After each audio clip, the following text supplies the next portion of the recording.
Ladies and gentlemen, welcome back.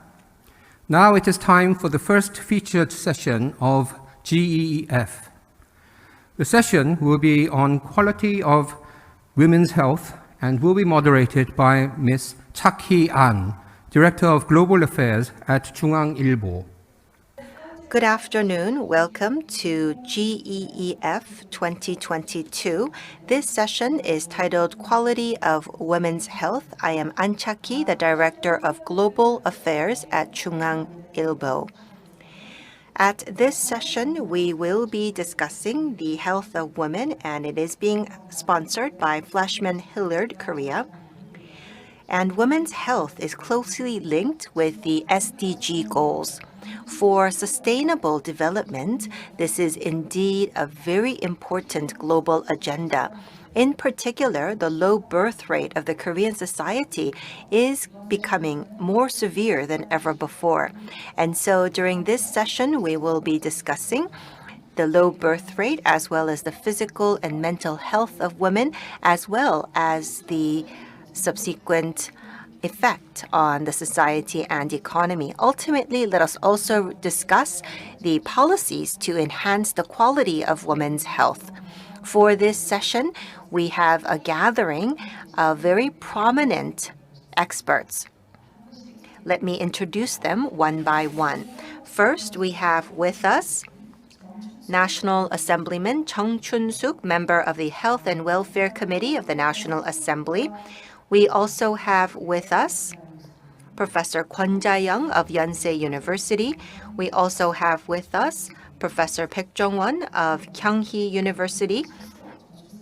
We also have with us Director General Park Jinkyoung of the Presidential Committee on Aging Society and Population Policy. Thank you very much for joining us despite your busy schedules. Let us now continue with the discussion.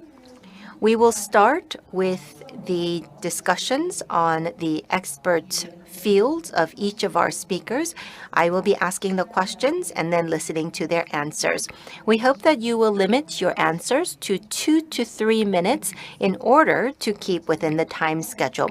Let me start with Director General Park Jinkyoung to my left. So, we discussed a lot about the lower birth rate of the Korean society. So can you tell us about the seriousness of this issue in Korea? Good afternoon. I am Park Jinkyoung, Director General of the Presidential Committee on Aging Society and Population Policy. I'm sure you understand that we have very low birth rate in Korea. We don't have a lot of babies around us, and we know that the population in the primary schools is decreasing. So as of 2020, the birth rate is 0.84. This means that one woman does not have even one child. And up until the 1970s, we had more than 1 million babies per year. And at that time, there had to be population control campaigns by the government.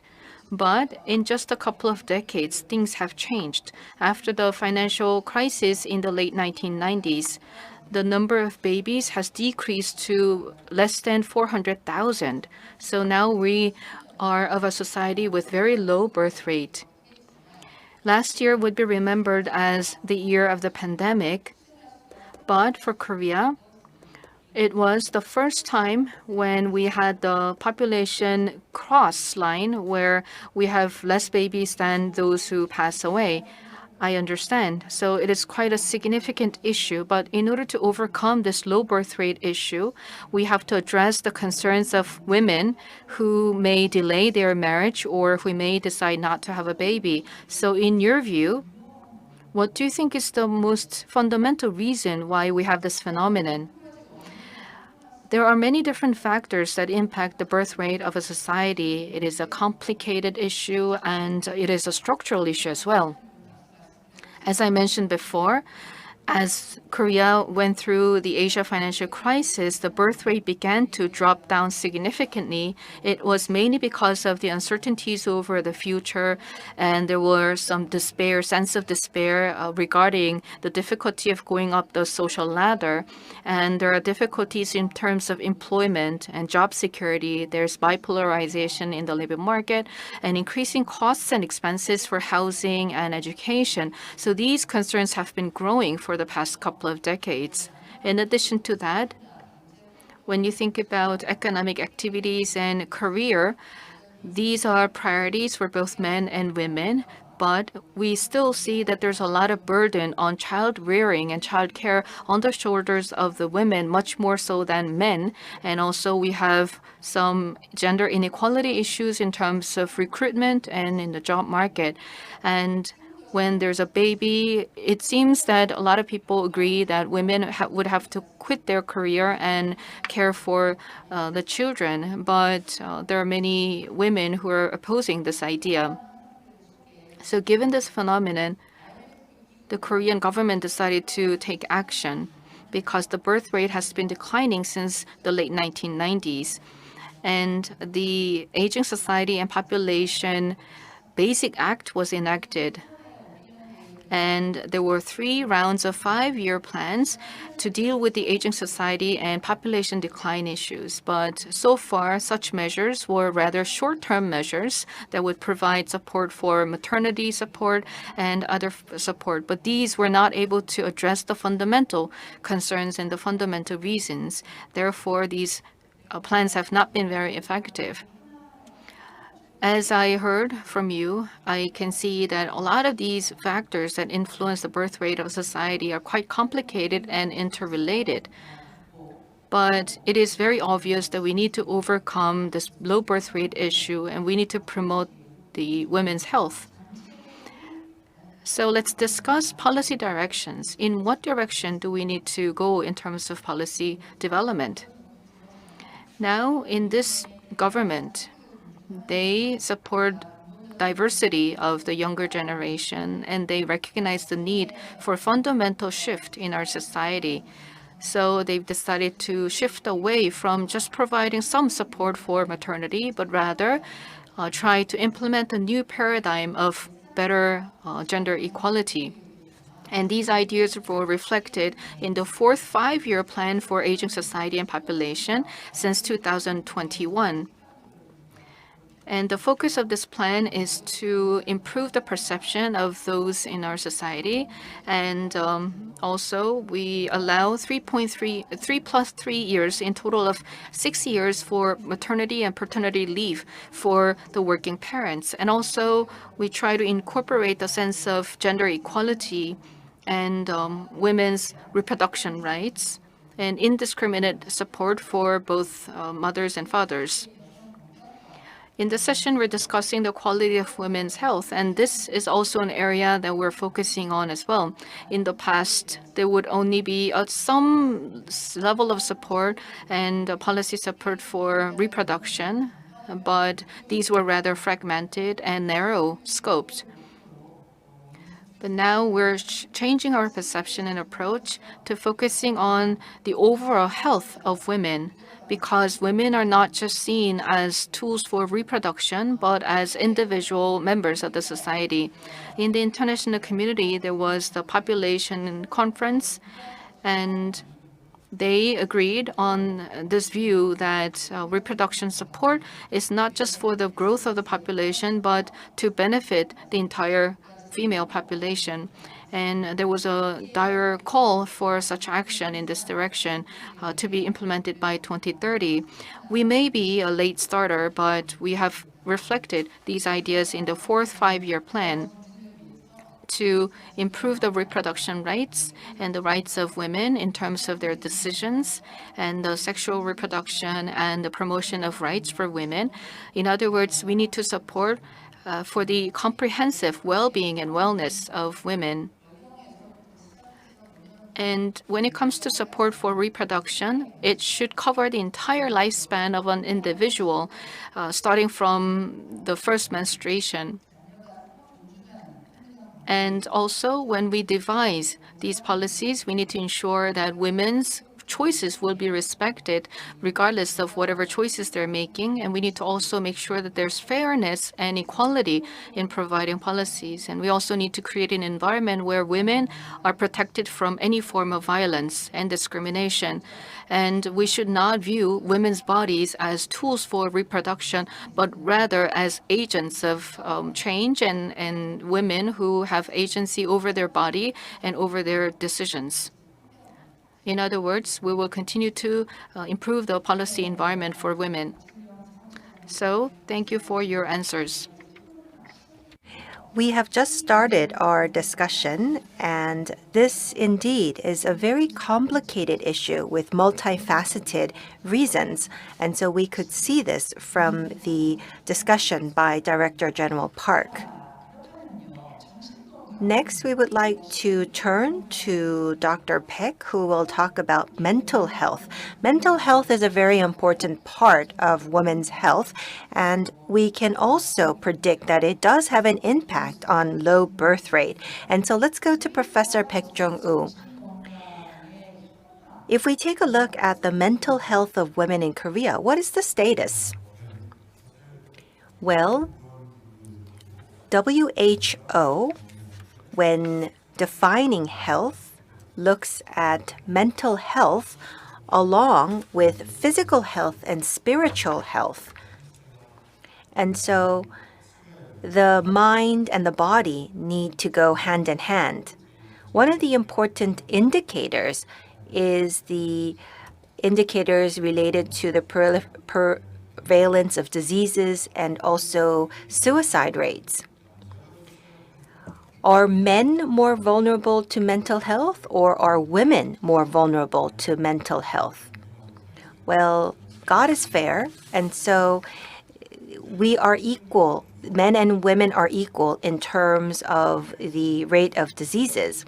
But for anxieties and depression, we have a higher rate in women. And men have a higher rate in addiction. And so added together, the percentages are equal. If we take a look at depression, we need to go back into the history.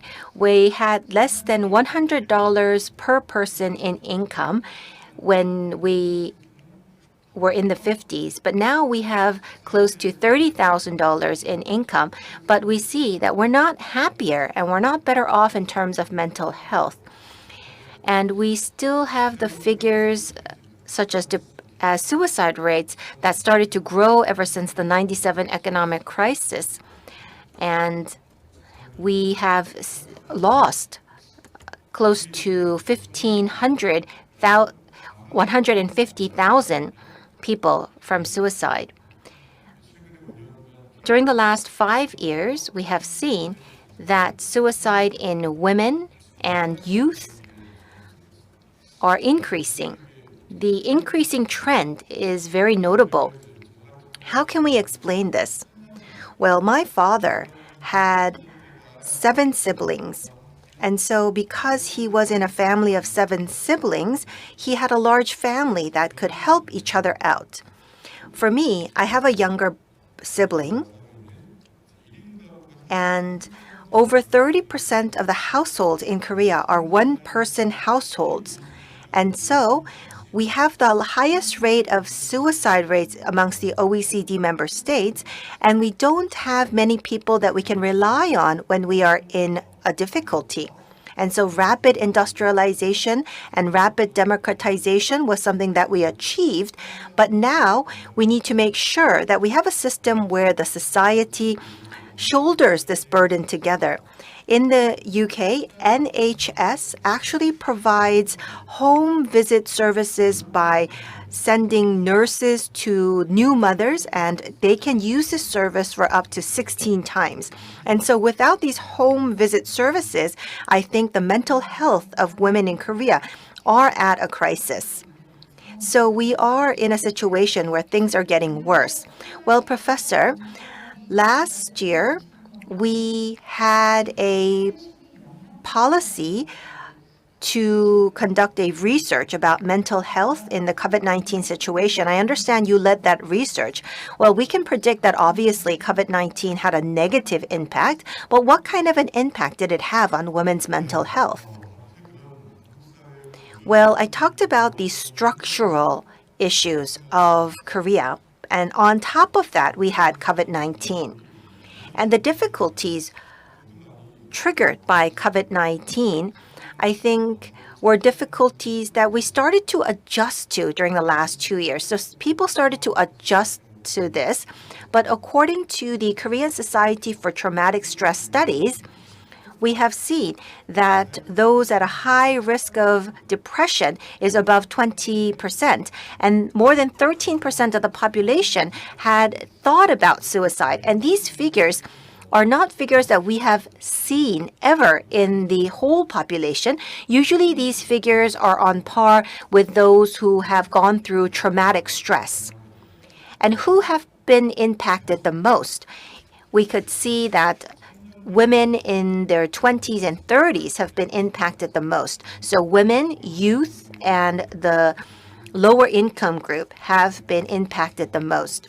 And we had an in-depth research on these topics, and what we could see was that COVID-19 did not impact everyone equally. Some people did well, and some people had stress that were at a normal level. But let's say that there is a mother who is raising a child with disabilities. It's very difficult because there's nowhere that she can send her child to for childcare. In Japan, in 2020, we have seen that there has been an increase of 45% in suicide rates, and most of them were the youth and women. And of women, we could see that suicide increased for those with a large family because they had a large burden of childcare and caring for the elderly. And second, those who are in service jobs. There are many people who lost their jobs if they had a job in the service industry. So women who were at the risk of mental illnesses have been pushed into bigger difficulties because of the larger burden of caring for their family and also losing their jobs. And on top of that, resources are very important in overcoming disasters. And so those who are of the lower income group, they had less resources to cope with these disasters. And the fact that people are considering suicide shows that they're in despair and feeling like there's no way out. Only death is the way out. Those are the thoughts of those on the minds of those who are thinking about suicide. And so at this point in time, we need to make sure that we pay close attention to the most vulnerable women. And so you can see that the situation is very difficult. So we now live in an ultra-low birth society. So we also have an increase of women who are not getting married, people who are getting divorced, people who are choosing not to have children. But there are also the stress of marriage and childcare and childbirth. And so bringing all of this together, it seems that women are quite vulnerable in terms of their mental health. So at the hospitals, what do you believe are the policy support that we need for the quality of women's mental health? I think there are two changes that I see at the hospital. Ever since 2020, I don't really know the faces of my patients because it's all covered by a face mask. And I can also see that we need to have mental and physical health issues that are covered by a realm of services, not just at the hospital, but we also need to make sure that there are opportunities for women to participate in community activities such as singing activities, or also be provided with various social services such as childcare. And I could see that all of these things come together to create high quality of women's mental health. And so when I meet these women at the hospital who are burdened with childcare, who have lost their jobs, and I can see that unlike the past, if we lived in a big family, then we could solve mental health issues within the family. But now we don't have that family network anymore. And so many people are relying on professional services for their mental health issues. And we have an increase of 20% who are seeking professional help for their mental health. Of course, increasing numbers is not a good sign, but at the same time, it also shows that more people are seeking help. So during the last 2 years, we have been suffering from COVID-19. Well, in countries around the world, tracing and testing was not done in many countries, but in Korea, we had stringent tracking and testing for COVID-19. But I believe that this is not only necessary for COVID-19, but also for the mental health of women. For example, women who are left with the burden of caring for their children by themselves, we need to make sure that we have home visit services as we have had for the tracing and testing of COVID-19. So because of COVID-19, we were not able to fully utilize even the services that are available. But now we need to make sure that we take this a step further. The negative impact of COVID-19 on women's mental health is not something that is exclusive to Korea. And so we have seen that around the world, we have an increase of about 20% in the depression of women. And so we need to find a system where women are able to seek help, for example, creating a hotline for women. And when people are found through these hotlines, we need to make sure that we provide customized services for these women through the local autonomies. Yes, that is very true. In these difficult times, if we are able to talk to someone and share our minds, that is quite helpful. We have seen that the level of recognized stress amongst women is continuing to increase. So mental health indeed has a large impact on our lives. We can see that once again through this presentation.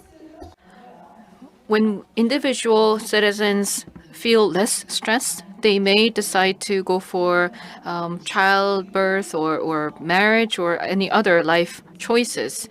We get to see a lot of MZ generations, and their ideas are different. And I'd like to invite Professor Kwon for your input, because I know that you come in contact with a lot of younger generation. So as for this millennials and Generation Z, what are they interested in, and what do they think about these marriages and other life choices? I am working at a university hospital, so many mothers and women that I get to see are in their 30s and 40s, and some of the pregnant women are in their 50s, but usually they are in their 30s and 40s. So I may not be able to represent all of these who are pregnant, but usually I get to talk to and care for pregnant women in their 30s and 40s. And when I see them, you may, of course, know that millennials and Gen Z, they care for their own life and happiness, so their individual happiness, and they want to be the agent of happiness for their lives. But then after childbirth, they will switch gears and search for happiness while caring for their babies. And then when women get older in their 40s, they may start to be worried about the possibility or the risks of having a baby.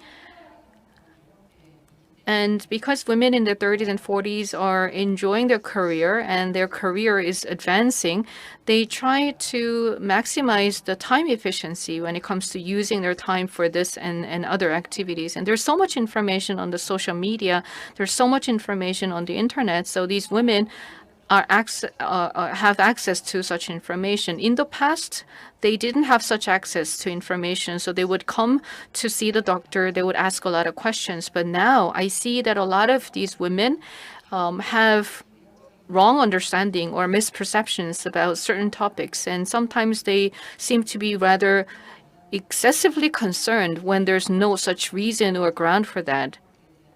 I'm not saying whether they are wrong or not, but they would come to see the doctor. They would have a set of questions, and they would like to make decisions and choices on their own. In the past, they would refer to and seek advice from their parents, and also they would talk to their husbands. But these days, I see that more and more women want to make decisions on their own. In the past, people tended to accept that there would be pain involved in childbirth, but now women, they want to avoid such pain.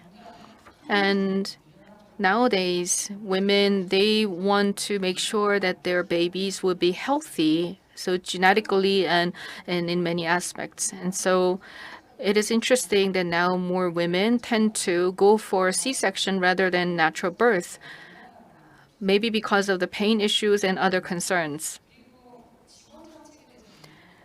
And these women are very knowledgeable about government policies and support programs. In the past, not many women were knowledgeable about that, but now they're more informed, so they understand what policies and what support programs are available. So they would demand that they would be able to utilize such support programs. And it was mentioned briefly in the past, and I was able to continue on with my career because my parents helped with childcare. So I thank my parents a lot for that.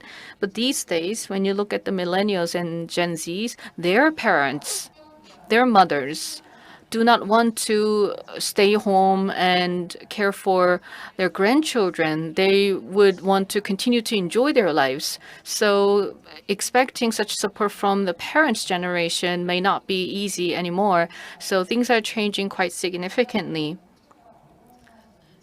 So when you are not able to get support from your family, where can you turn to in terms of childcare and support?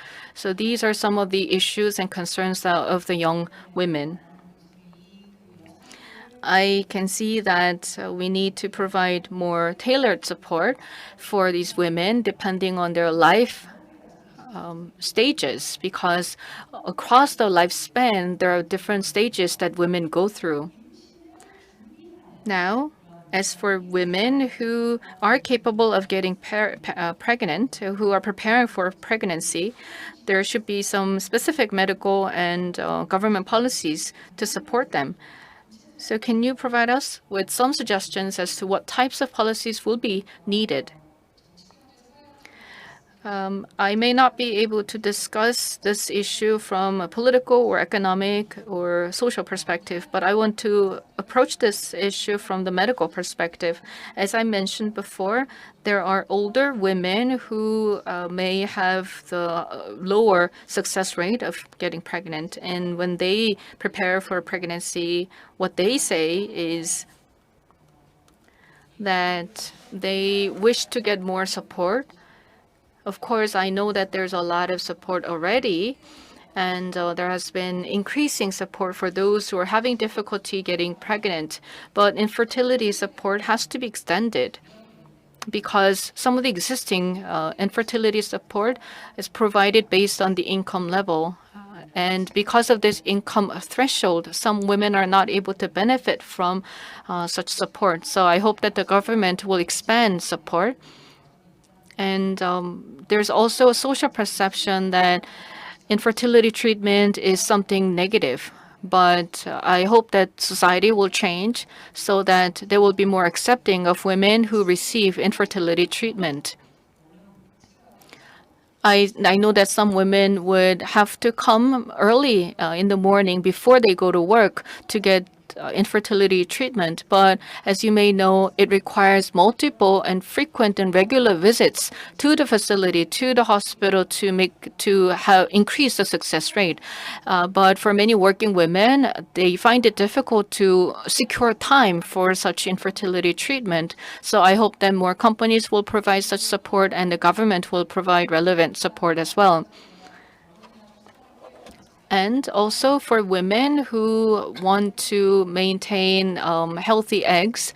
And there's a lot of talk about the egg bank.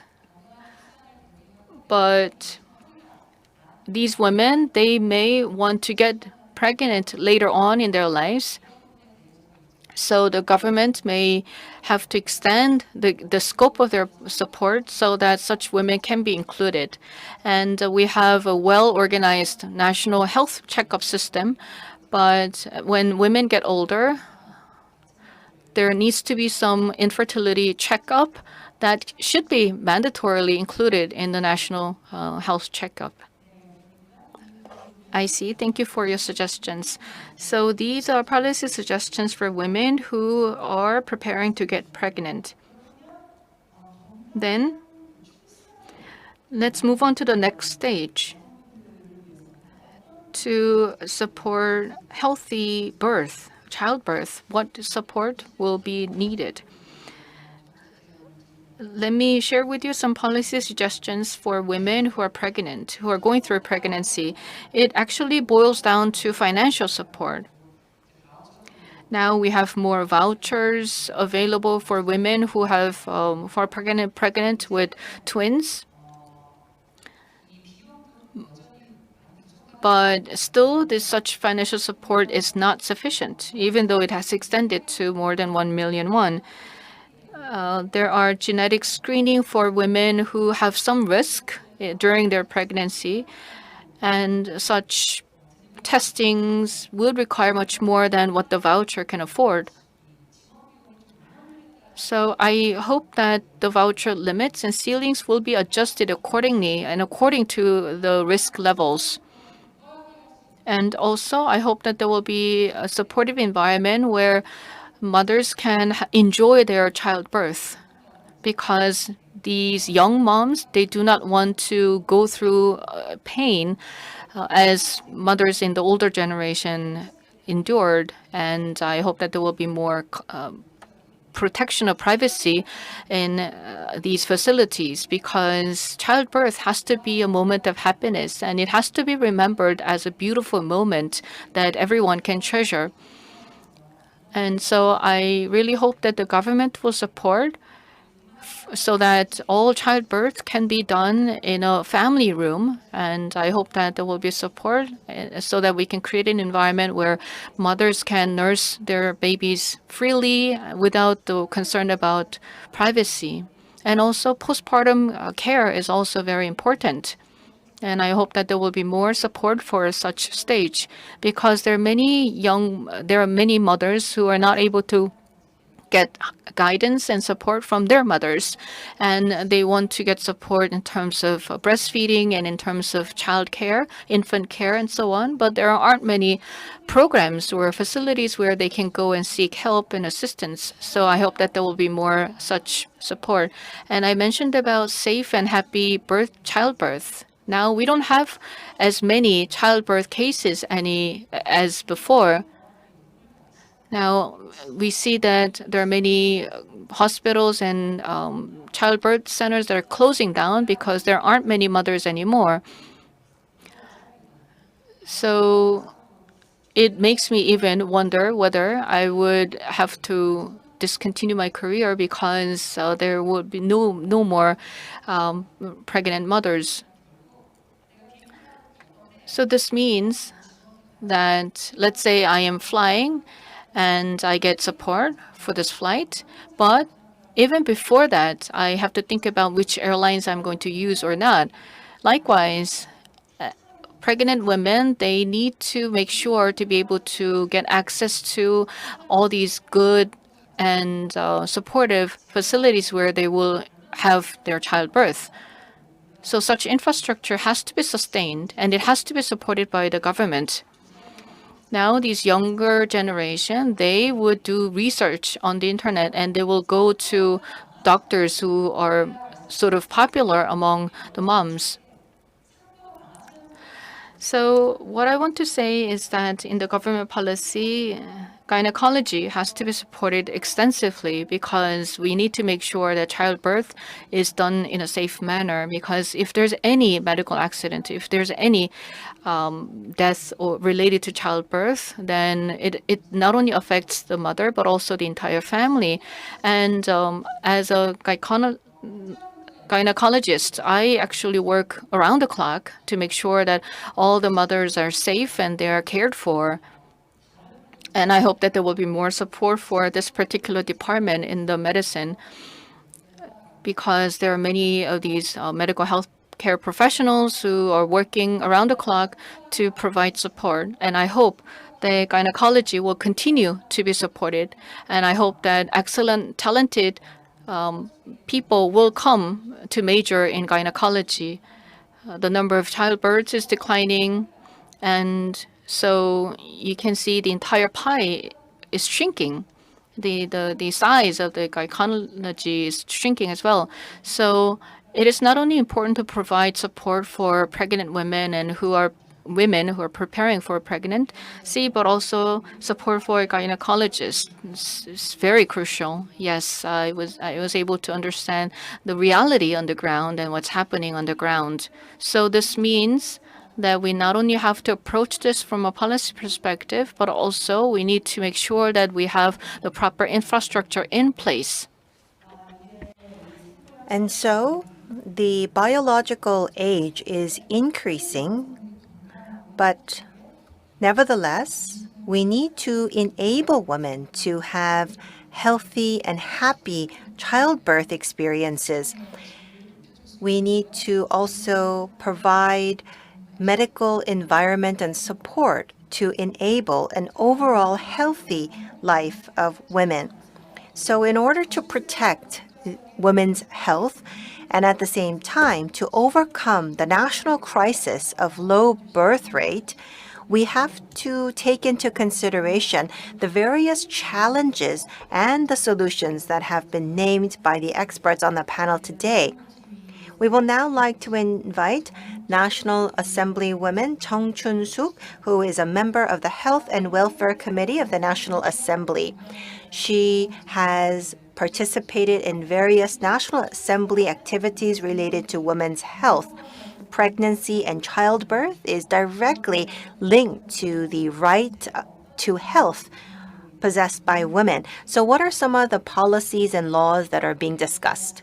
Pleased to meet you. As have been introduced, I am a member of the Health and Welfare Committee of the National Assembly. I'm a member of the Democratic Party of Korea.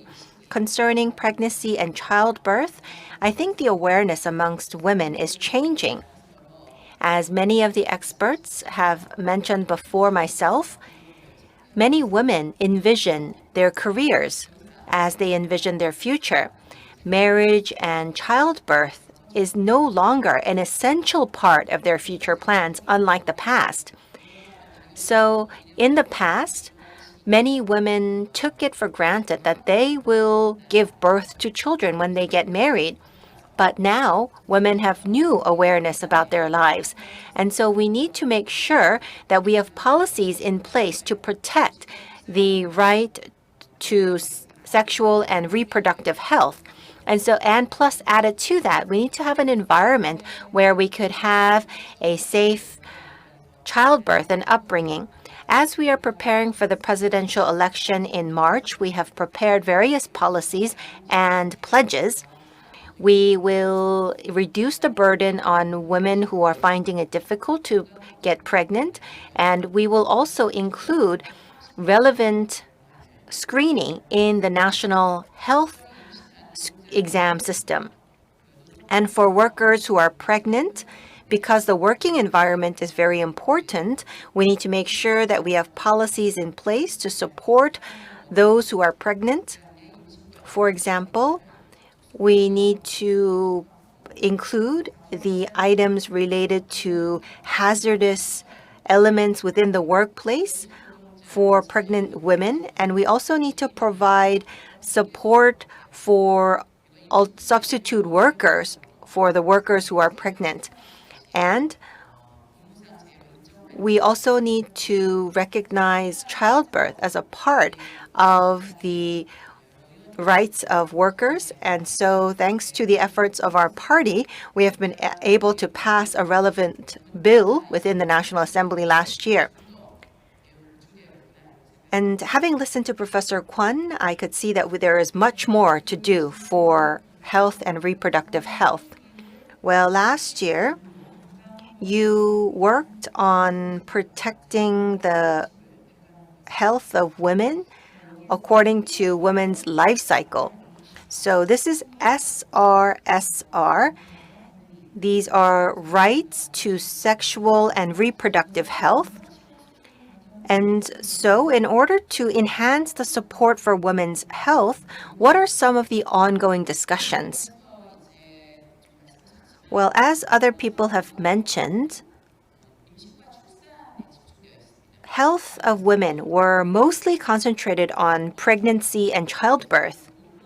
That actually is viewing women's body as a tool for childbirth. But not only should we have support for mothers and children, but we also need to make sure that we have policies that focus on the rights of women to health. And so through the report that you have mentioned, I took a look at the meaning of sex and reproductive health, as well as various issues that women are exposed throughout their life cycle. And I also took a look at the social context for this life cycle. So as you're well aware, we can divide the life cycle into different stages from child to elderly. And so throughout the life cycle, we need to take a look at various issues that are relevant for that phase of the life cycle. The Democratic Party also is focusing on the keyword of sex and reproductive health for women. And that is why we are in the process of coming up with the Framework Act for Sex and Reproductive Health of Women. Well, we need to deliver accurate information about this bill. So this could include, for example, abortion in the national health system.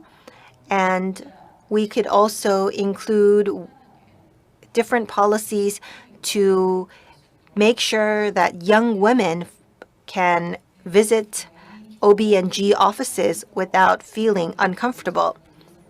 So we are living in a low birth society, even in this situation where the biological age of women are increasing. For their first childbirth, we can have policies in place to support the healthy pregnancy and childbirth of women.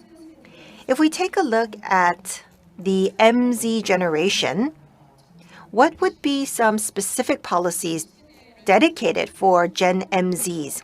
So from the youth stage, we have policies to support sex and reproductive health. Many people welcome this. So for all teenagers, we will be providing support for sanitary napkins, and we can also include ultrasound for all healthcare exams. And we can also include men who are teenagers to be vaccinated for relevant sexual diseases. And so these would be policies to have preventive care. So National Assemblyman Chung, we have had various policy suggestions through this panel. Can you talk about any suggestions that have been discussed through this panel that you believe should be discussed through the Health and Welfare Committee of the National Assembly? Well, I could really relate to many of the suggestions that have been mentioned by the experts on the panel today. Well, Professor Paik talked about the mental health of women after COVID-19. And so the Ministry of Health and Welfare also conducted a research on the mental health of men and women in Korea. And we have seen that depression is increasing in women overall, in particular women in their 30s. And you talked about home visit services. And we also took a look at how such home visit services would be available. And I think we need to give this more thought. We have many one-person households in Korea today, and we also see that the networking within family members is becoming weaker than ever before. And so home visit services are not only necessary for the elderly, but also for women. That is something that I realized through this panel. Professor Kwon made great suggestions. And so we can see that women who are pregnant or a part of the MZ generation, and the doctors these days are also a part of the MZ generation. I could really relate to that. I can see that many women are raising complaints about how the support for having treatment for women who find it difficult to get pregnant is very limited. And so we need to make sure that the basic direction is, if you're willing to have children, we provide support to make that possible.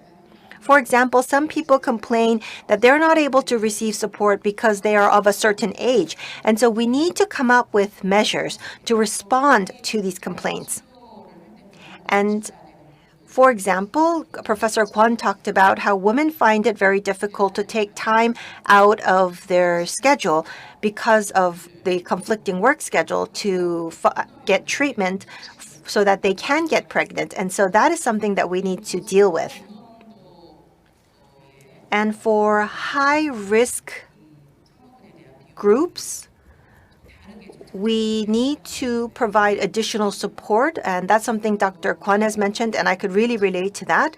And also support for the facility to give birth is very important. Well, my child is quite old now, and so I forgot about the times that I was bringing up my children. And actually, when I was younger, my parents actually took care of my children. But if my children were to give birth, would I be able to do that for my grandchildren? I really don't think so. And so that is why we need social support. For example, support for new mothers. And so our party is working on expanding the establishment of public centers for post-birth care. And so we need to come up with realistic and practical measures to provide support for women. Thank you very much for this opportunity to talk about these great suggestions.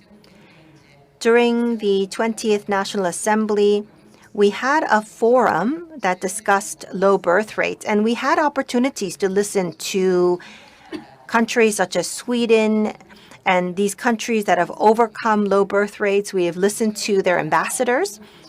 And many of the Korean National Assemblymen asked questions about how they overcome low birth rate. Well, the French ambassador talked about how they had a strong gender equality policy framework. And many of the National Assemblymen in Korea said, we do that too. Is there anything else? So we continue to ask, and the French ambassador continued to emphasize that there is gender equality. And I wanted to translate that to the National Assemblymen. What does it mean to have strong gender equality policies? Well, in Korea, we have seen that the gap between men and women in terms of wages is the largest among OECD member states. And so we need to overcome this issue through gender equality policies. And it was very frustrating to see that some of the National Assemblymen and women did not understand that we do not have enough gender equality policies. And so we need to have accurate targeting of our policies in coming up with our solutions. Well, thank you for this opportunity. Thank you. Thank you very much, Assemblyman Jung, for your remarks. As she mentioned, We need to care for the entire life cycle of women and different stages within the life cycle so that we can provide a comprehensive and integrated approach to support for women. Only then such policies will become effective and successful. It was wonderful to hear from the 4 experts on the panel, and I was reminded once again that childbirth and childcare were actually carried out by my parents so that I was able to continue my career. So this was a huge advantage for me, but I'm not sure how this will turn out in the future. I believe that we're at a crisis or we're experiencing a very challenging time. And we need to understand the needs and the perspectives of the generation M's and Z's and what they want and what they are looking for. And we need to create an environment for the benefit and welfare of these women. We have some time left for the session, so I'd like to go back to the entire panel. I would like to ask you to say a few words about what you plan to do in your own area of expertise to advance women's health. So who would like to go first? So Ms. Park, maybe you can go out first? Okay, I will go first. I'd like to add a little more to what was already discussed. There's a lot more that needs to be reflected in this aging society and population plan. I think we need to advance this plan in a more sophisticated manner. So I was reminded and I was able to repeat my resolve.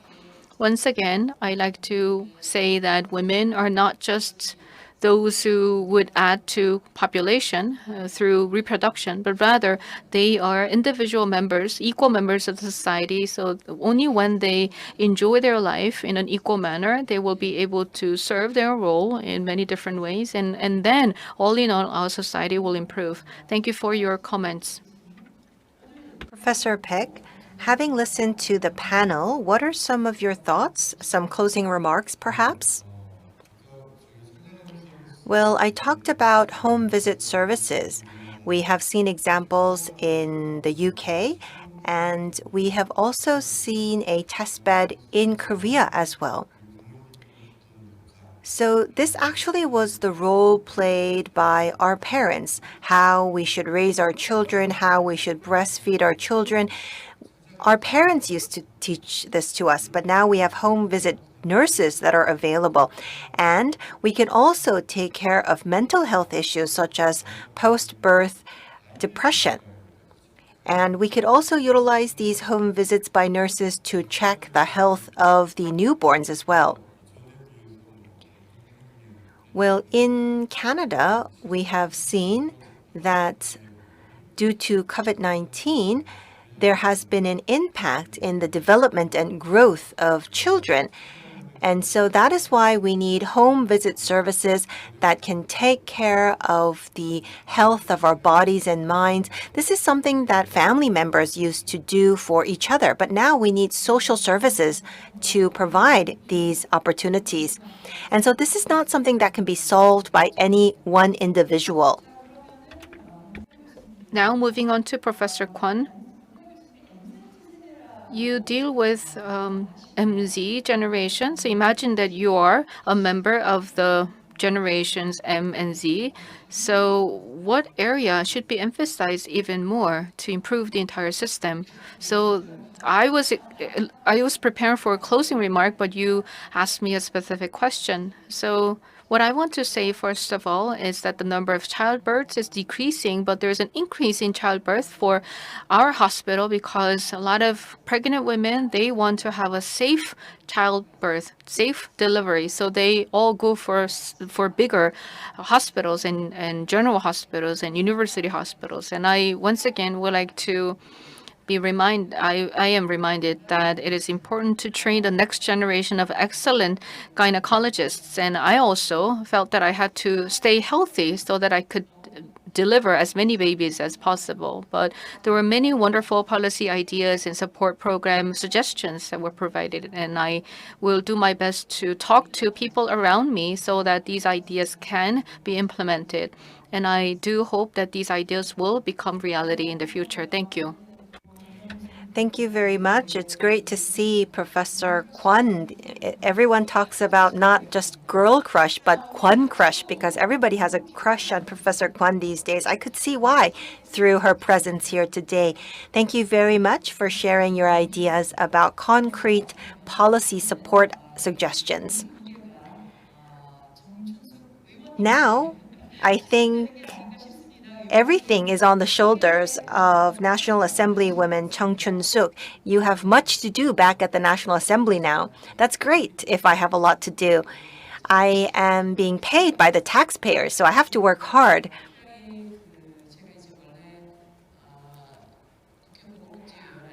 Within the Health and Welfare Committee of the National Assembly, I have always been interested in mental health. That's why I've always communicated with Professor Paik. Home visit services are necessary, and that probably should be based on changes within the Korean medical system. And so there is much to do for all of us. But I do believe that that is the right direction in the future. So it may take time, but that is the direction that we should be moving in. The Seoul Metropolitan Government has already started these services, and even if we try a test bed, we always see that there is a large difference between Seoul and the areas outside of the capital area. So I think we should have test projects in various parts of the country. We should not just look at just the example within Seoul Metropolitan Government. Post-birth depression, home visit nursing, checking the growth and development of our newborns. It's all very important. My son actually was hospitalized when he was just 100 days old. Later on, I realized that he did not need to be hospitalized. My mother told me she doesn't think that he should be hospitalized, but I was really scared at that time. And so he was hospitalized. And so everyone had to suffer from that experience. In hindsight, if we have home visit nursing services, we could reduce social expenses and we can reduce the pain that is experienced by the newborns as well as their families. Many of the women are looking to give birth in large hospitals in order to have safe birth. That is quite true within the Korean society, and so that is something that we need to work on. Sometimes we should be working on the overall recognition of hospitals and childbirth, but also we need to talk about some detailed policy support. Thank you very much. So we have conducted our session titled Quality of Women's Health, supported by FleishmanHillard, Korea. Thank you very much to Professor Kwon Jae-young, Secretary General Park Jin-young, Professor Baek Jong-Woo, and National Assembly woman Chounsook for your participation. The GEEF 2022 session on quality of women's health, organized by FleishmanHillard. On behalf of the organizer and the speakers, a big thank you to our audience both here in Korea and around the world for watching. Thank you. Thank you, Ms. An and the panelists for sharing your insights to improve the quality of women's health. To increase the total fertility rate, we will need to consider the root causes of gender equality, and doing so will enable us to bring contextualized and systemic changes for our common future. Now we will take a 30-minute break. Please stay with us, and we will resume at 1:30 Korean time. Thank you.